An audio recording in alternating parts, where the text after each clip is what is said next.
Good afternoon all my dear students. आज हम उपसह संयोजक यौगिक के अगले पार्ट को शुरू करते हुए क्रिस्टल क्षेत्र सिद्धांत का अध्ययन करेंगे।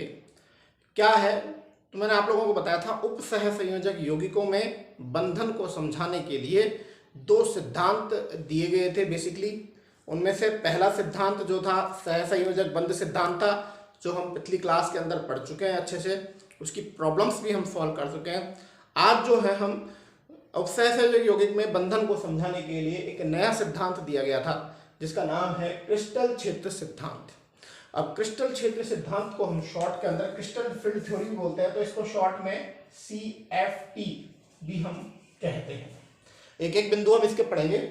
सबसे पहला बिंदु है कि क्रिस्टल क्षेत्र सिद्धांत जो है, क्रिस्टल क्षेत्र सिद्धांत बैथे नामक एक यौगिक वैज्ञानिक ने दिया था। क्रिस्टल क्षेत्र सिद्धांत बैथे नामक वैज्ञानिक के द्वारा दिया गया था। किसने दिया था ये विज्ञान? ये साइंटिस्ट था, इसका नाम था बैथे। इस बैथे ने सबसे पहले क्रिस्टल फील्ड सिद्धांत दिया था। क्या कहता है ये सिद्धांत? ये सिद्धांत ये कहता है कि लिगेंड और केंद्रीय परमाणु के बीच में स्थिर वैद्युत आकर्षण बल है। अर्थात लिगेंड और केंद्रीय परमाणु के मध्य कौन सा बंध है? आयनिक बंध है। तो दूसरा पॉइंट क्या हो जाएगा? इस सिद्धांत के अनुसार, इस सिद्धांत के अनुसार लिगेंड तथा केंद्रीय परमाणु के मध्य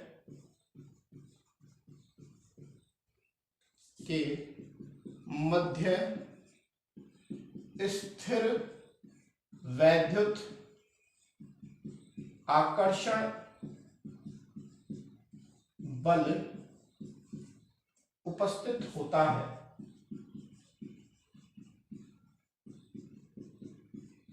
अर्थात आयनिक बंध उपस्थित होता है। कुल मिलाके इन्होंने यह माना कि लिगेंड और केंद्रीय परमाणु के मध्य सहसंयोजक बंध उपस्थित ना होकर लिगेंड तथा केंद्रीय परमाणु के मध्य आयनिक बंध होता है। क्या होता है? आयनिक। तीसरा, CFT के अनुसार, मतलब क्रिस्टल फील्ड क्षेत्र सिद्धांत के अनुसार,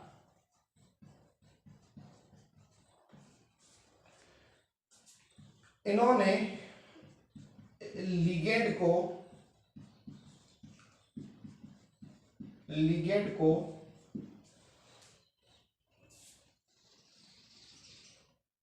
पॉइंट डाइपोल, मतलब बिंदु डाइपोल, बिंदु आवेश बोल दो, बिंदु आवेश माना। तो ये प्रश्न कहीं पूछा गया बेटा कंपटीशन के अंदर कि क्रिस्टल फील्ड थ्योरी के अंदर जो लिगेंड है उनको क्या माना? तो पॉइंट डाइपोल माना गया है उनको, मतलब बिंदु आवेश जो है उनको, ठीक है, क्योंकि लिगेंड जो होते हैं द्विध्रुव की तरह व्यवहार करते हैं, डाइपोल की तरह व्यवहार करते हैं, क्योंकि लिगेंड द्विध्रुव की तरह व्यवहार करते हैं, ये द्विध्रुव की तरह व्यवहार करते हैं, इसलिए इनको पॉइंट डाइपोल माना गया। ठीक है, तो ये तीन बिंदु आप लोगों को समझ में आ गए कि सबसे पहले क्रिस्टल फील्ड का सिद्धांत जो है किसने दिया था? बैथे नामक वैज्ञानिक ने इसको दिया था। इसके अंदर केंद्रीय परमाणु और लिगेंड के मध्य आयनिक बंध यानी स्थिर वैद्युत आकर्षण माना, और इन्होंने जो लिगेंड है उनको बिंदु आवेश माना, क्योंकि लिगेंड जो है त्रिध्रुव की तरह, डाइपोल की तरह व्यवहार करते हैं। 3 बिंदु हमारे समझ में आ गए। चौथे बिंदु की तरफ एक बार मैं समझा देता हूं, फिर लिख दूंगा। चौथा बिंदु ये कहता है कि जब लिगेंड केंद्रीय परमाणु के पास में नहीं आते हैं, जब लिगेंड केंद्रीय परमाणु के पास में नहीं आते हैं, उस अवस्था में पांचों डी कक्षकों की ऊर्जा बराबर होती है। और जब डी कक्षकों की ऊर्जा बराबर होती है तो उस अवस्था में हम कहते हैं कि डी कक्षकों की समभ्रंशता बनी हुई है। यदि पांचों डी कक्षक की ऊर्जा का बराबर बने रहना उनकी समभ्रंशता कहलाता है। तो एक बार मैं रिपीट करता हूं, जब लिगेंड केंद्रीय परमाणु के पास नहीं आते हैं तो पांचों डी कक्षकों की ऊर्जा बराबर बनी रहती है। इसे डी कक्षकों की समभ्रंशता कहते हैं, डीजनरेसी बोलते हैं अंग्रेजी के अंदर। और जब लिगेंड इन पांचों डी कक्षक के पास में आते हैं तो इन पांचों डी कक्षकों की समभ्रंशता समाप्त हो जाती है। जो कक्षक लिगेंड के पास में होते हैं उनकी ऊर्जा बढ़ जाती है, और जो कक्षक लिगेंड से दूर होते हैं उन कक्षकों की ऊर्जा कम रह जाती है। इस प्रकार से डी कक्षकों का लिगेंड की उपस्थिति में विपाटित होना, विभाजित होना, इसे हम कहते हैं डी कक्षकों का विपाटन। इसे हम क्या कहते हैं? डी कक्षकों का विपाटन कहते हैं। तो चौथा बिंदु लिखोगे,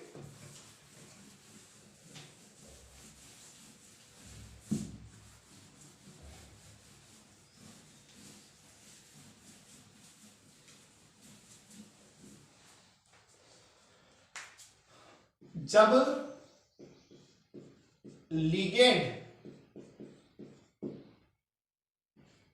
डी कक्षकों के पास नहीं आते हैं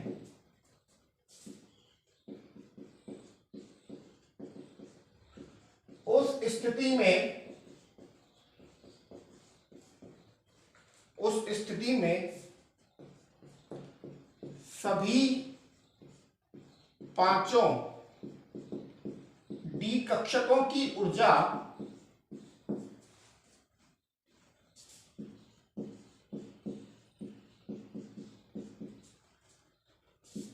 समान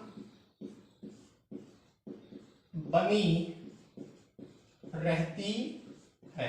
पांचों डी कक्षकों की ऊर्जा समान बनी रहती है।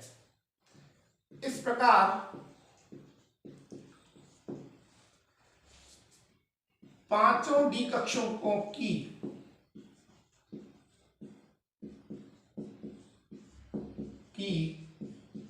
ऊर्जा समान बने रहना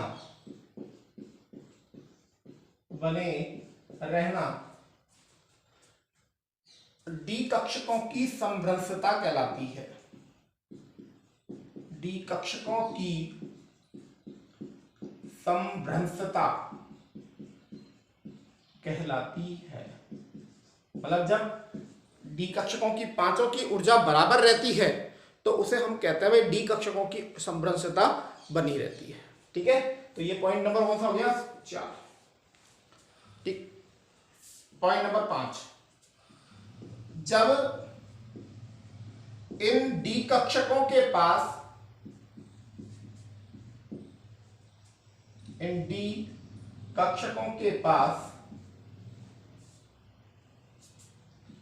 लिगेंड आते हैं, जब इन डी कक्षकों के पास लिगेंड आते हैं तो पांचों डी कक्षकों की समभ्रंशता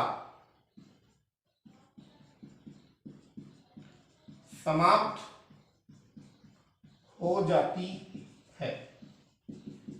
समभ्रंशता समाप्त हो जाती है। जो डी कक्षक लिगेंड के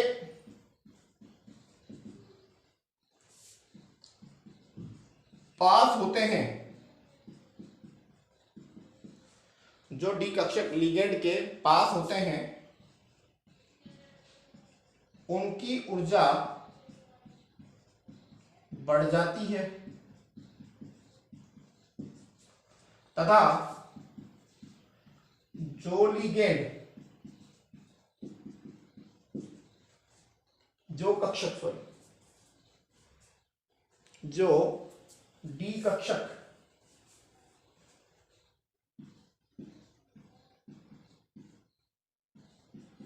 लिगेंड से दूर होते हैं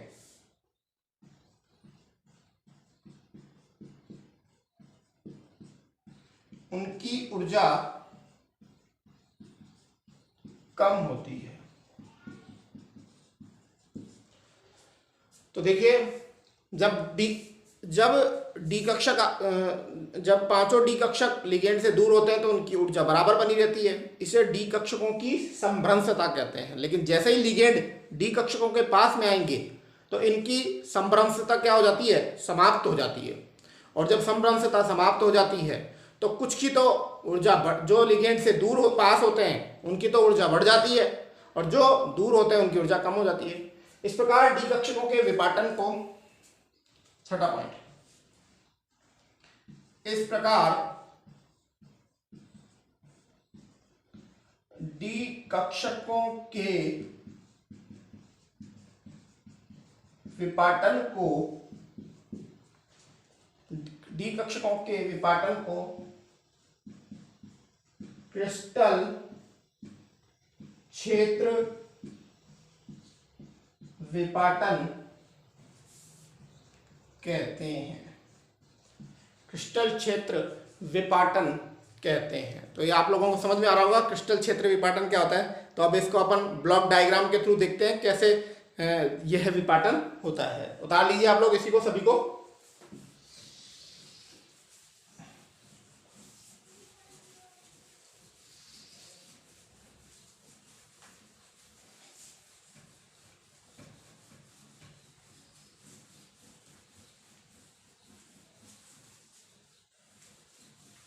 देखिए 5 डी कक्षक कौन कौन से होते हैं हमारे, ये 5 डी कक्षक है, 1 2 3 4 5, ठीक है।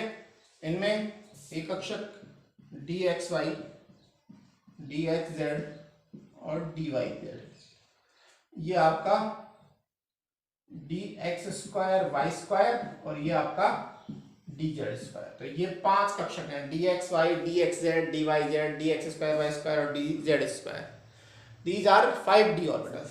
तो सामान्यतः जब ये पांचों डी कक्षकों की इसकी ऊर्जा जितनी है, मतलब इनकी ऊर्जा आपस में क्या है, बराबर है सभी की, और इनको हम कहते हैं पांचों संभ्रंश डी कक्षक, इनको हम कहते हैं 5 डी संभ्रंश कक्षक हम इनको कहते हैं। जब भी लिगेंड इनके पास में आएंगे, ये लिगेंड है, ये लिगेंड इनके पास में आएंगे तो ये कक्षक डी जेड स्क्वायर और डी एक्स स्क्वायर ये उनके पास में होंगे लिगेंड के, तो इनकी ऊर्जा क्या हो जाएगी, बढ़ जाएगी। तो देखिए इधर ये 2 डी कक्षक, इनकी ऊर्जा बढ़ गई। इसका नाम तो है d x square Y square और इसका नाम है डी जेड स्क्वायर। और दूसरे की ऊर्जा क्या हो जाएगी, घट जाएगी। कौन से, ये देखिए ये d x Y, D x Z और डी वाई जेड, तो ये 3 कक्षक। इन दोनों कक्षकों के सेट को हम ईजी कहते हैं। इन दोनों कक्षकों के सेट को हम क्या कहते हैं, ईजी कहते हैं। और इन तीनों कक्षकों के सेट को हम T2G कहते हैं।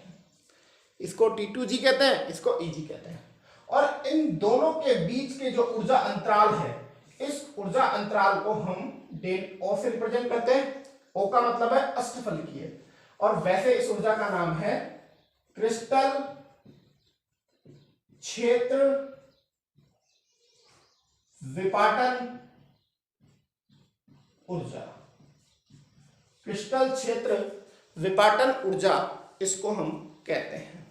तो देखिए शुरू में जब इन पांचों डी कक्षकों की ऊर्जा बराबर थी, जैसे ही लिगेंड इनके पास में आए, इनकी ऊर्जा, इनकी कुछ की लिगेंड, जो लिगेंड के पास में थे उनकी ऊर्जा बढ़ गई और कुछ जो पीछे थे उनकी ऊर्जा घट गई। तो इस प्रकार से डी कक्षकों का विपाटन जो है इन्होंने बताया। अब सबसे पहले हम लोग बात करेंगे कि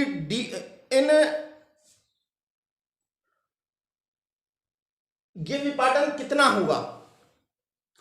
वो डिपेंड करता है लिगेंड की प्रकृति के ऊपर कि ये गैप जो है कब तो ज्यादा होगा और कम कब होगा। तो क्रिस्टल फील्ड लिगेंड की, यदि लिगेंड प्रबल क्षेत्र लिगेंड होगा तो ये विपाटन उतना ही ज्यादा होगा, और विपाटन जब ज्यादा होगा तो हमारे पास में निम्न चक्रण संकुल का निर्माण होगा। और जब दुर्बल वीक लिगेंड होगा तो यह ऊर्जा अंतराल कम होगा और उस कंडीशन में हमारे पास में बाह्य क्षेत्र संकुल का निर्माण होगा। तो इस डायग्राम को आप ड्रा कर लीजिए अपने कॉपी में। आगे चलते हैं हम लोग।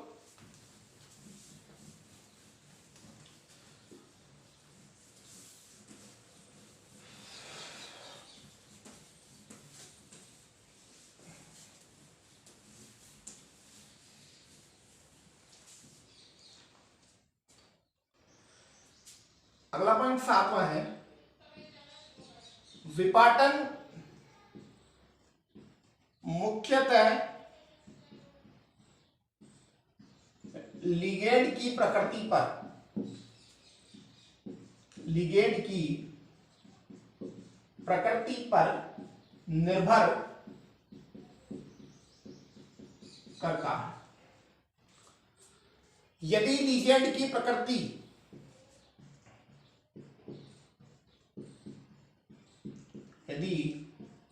लिगेंड की प्रकृति प्रबल होगी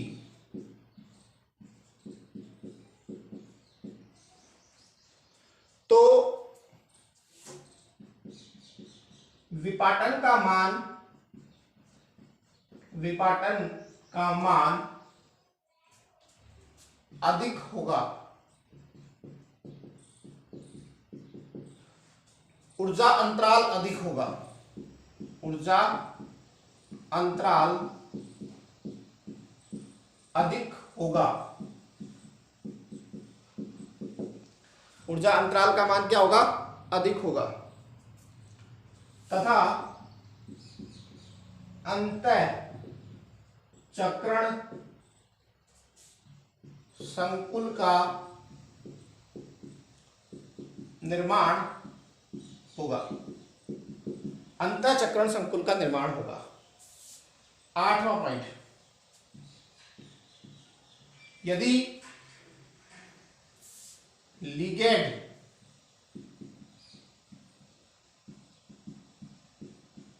दुर्बल प्रकृति का होगा,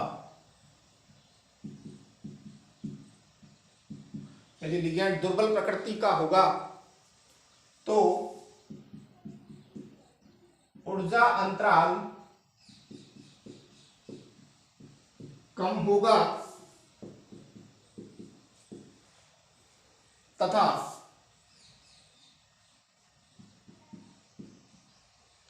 बाह्य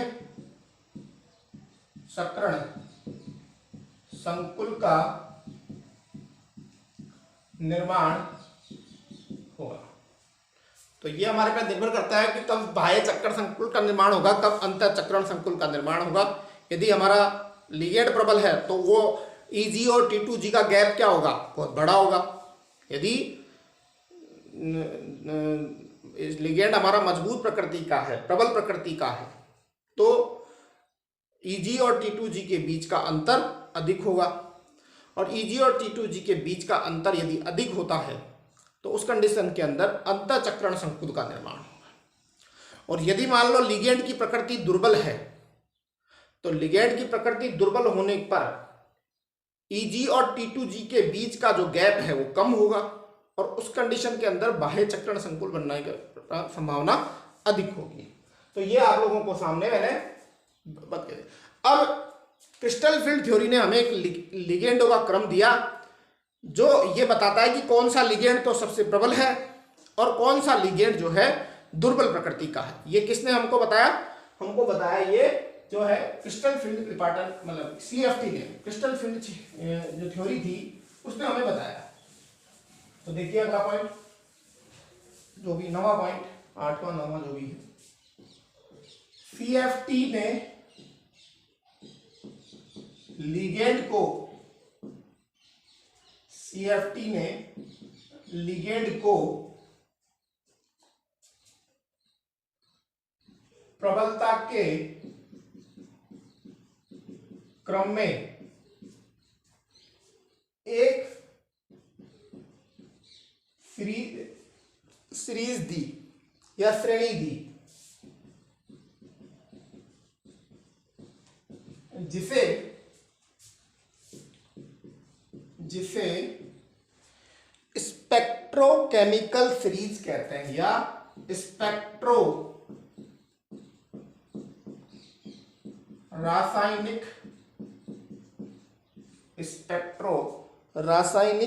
श्रेणी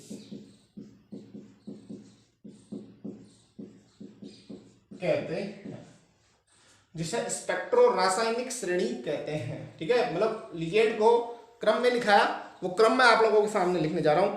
सबसे दुर्बल लिगेंड होता है वो I- होता है, फिर उसके बाद में Br-, फिर उसके बाद में SCN-,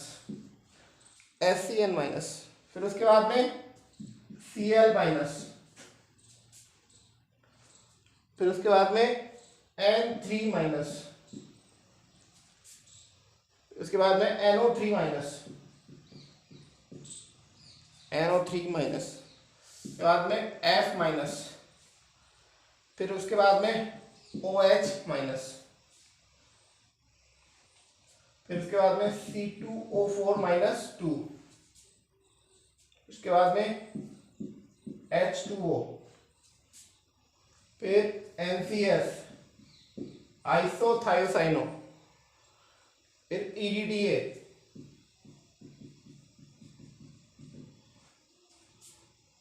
फिर H-, फिर NH3, फिर एथिलीन डाइअमीन EN, फिर CN, और उसके बाद में आपके CO। तो ये स्पेक्ट्रोकेमिकल सीरीज या विद्युत रासायनिक श्रेणी है जो हमें ये बताती है कि कौन सा लिगेंड, तो जैसे CO CN आप लोगों को पता है ये लिगेंड जो है सबसे प्रबल है, तो ये हमेशा अंतःचक्रण संकुल ही बनाएंगे हमारे पास में। और ये IBr SCN Cl-3 ये जो है दुर्बल लिगेंड है, ये लिगेंड हमेशा जो है बाह्य चक्रण संकुल ही बनाएंगे। अब आगे जो बिंदु पढ़ने जा रहे हैं अपन, ये स्पेक्ट्रोकेमिकल सीरीज है, आप लोग याद कर लेना I- Br- SCN, थायोसाइनो बोलते हैं इसको, SCN को क्या बोलते हैं? Thiocyanato, chloro nitrato fluoro hydroxo oxalato H2O NCS EDTA hydrido amine ethylene diamine cyanide and cobalt. तो ये हमारे लिगेंड की श्रेणी है। अब आगे CFT में हम पढ़ेंगे कि भाई जो ऊर्जा का वितरण है, डी कक्षकों में ऊर्जा का वितरण जो है वो दो प्रकार की, डी कक्षकों में जो इलेक्ट्रॉनों का वितरण है वो दो प्रकार की ऊर्जाओं पर निर्भर करता है। एक तो निर्भर करता है क्रिस्टल क्षेत्र विभाजन ऊर्जा के मान पर, और दूसरा निर्भर करता है युग्मन ऊर्जा के मान पर। यदि क्रिस्टल क्षेत्र विभाजन ऊर्जा का मान युग्मन ऊर्जा से अधिक है तो उस स्थिति में हमारे पास में अंतःचक्रण संकुल ही बनेंगे। कौन से बनेंगे? निम्न चक्रण संकुल या अंतःचक्रण संकुल। और यदि युग्मन ऊर्जा का मान ज्यादा है, युग्मन ऊर्जा को पाई से निर्धारित करते हैं या पी से निर्धारित करते हैं, यदि युग्मन ऊर्जा का मान क्रिस्टल क्षेत्र विभाजन ऊर्जा से अधिक है तो उस कंडीशन में बाह्य चक्रण संकुल या उच्च चक्रण संकुल का निर्माण होगा। तो अगला पॉइंट हम पढ़ने जा रहे हैं,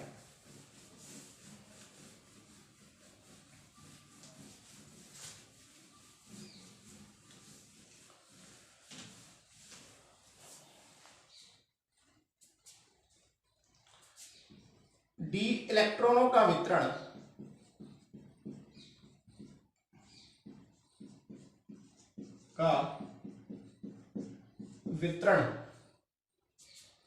दो प्रकार की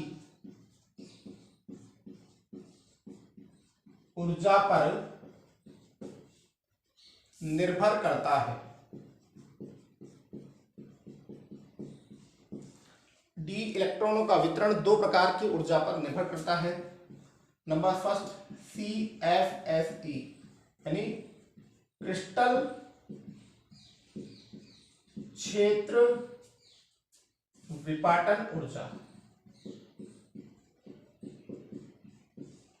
और दूसरा है क्रिस्टल फील्ड विपाटन ऊर्जा, और दूसरा है युग्मन ऊर्जा। इसको P से निर्धारित करते हैं। ये हमारी युग्मन ऊर्जा है। ठीक है, इसके अंदर लिखेंगे यदि, अगर इससे क्रिस्टल फील्ड अपन को इससे भी जो रिप्रेजेंट करते हैं अपन डेल ओ का मतलब अष्टफल, कि यदि क्रिस्टल फील्ड विपाटन ऊर्जा का मान युग्मन ऊर्जा से अधिक है, इस अवस्था में हमेशा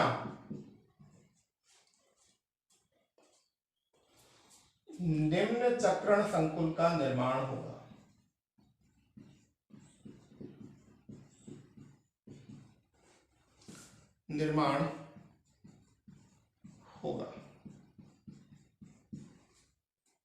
ठीक है, और यदि युग्मन ऊर्जा का मान अधिक होगा तो इस अवस्था में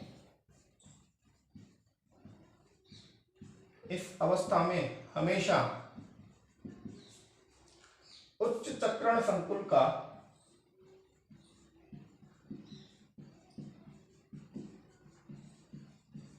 निर्माण होगा। ये आप लोगों को ध्यान रखना है, कब उच्च चक्रण संकुल का निर्माण होगा, कब निम्न चक्रण संकुल का निर्माण होगा। अब हम जो है दोनों ही अवस्था में, अब इनके इलेक्ट्रॉनिक विन्यास हम कल पढ़ेंगे। आज हम इतना ही पढ़ रहे हैं, कल हम इनके वितरण और जो है कल हम इस चैप्टर का हम अंत कर देंगे। तो आप लोगों को इस चैप्टर को ढंग से पढ़ना है। CFT और VBT दोनों में से प्रश्न एग्जाम्स के अंदर पूछे जाएंगे आप लोगों से। बहुत बहुत धन्यवाद दोस्तों।